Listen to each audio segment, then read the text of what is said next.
survive. I need wealth. I need some form of sustenance. I'm not allowed to earn through cheating someone else. That might be considered clever in today's community and society, but Islam says no, it will bring about no blessings.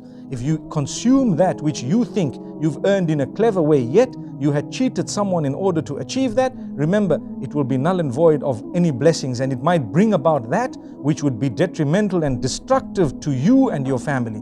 And this is something that Allah Subhanahu Wa Ta'ala has actually taught us, and Muhammad, may peace be upon him, stood up for. These are just some of the rights. The same applies to all other creatures of the Almighty.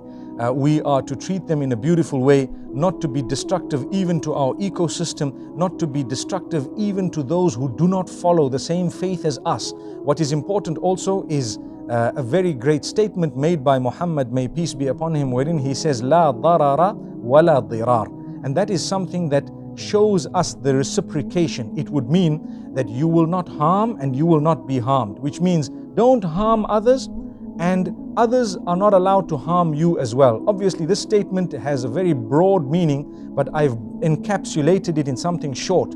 This governs the way we treat others. If someone harms me, then the law will take its course. And if I harm others, the law will take its course. It's not that if a person harms me, then I should retaliate and react in whatever way I want. You need to react in a way that Islam has taught you, that the Messenger has taught you, in a divine and beautiful way, so that the problem is not compounded, but rather it is solved. Jazakumullahu khaira. Assalamu alaikum wa rahmatullahi wa barakatuh.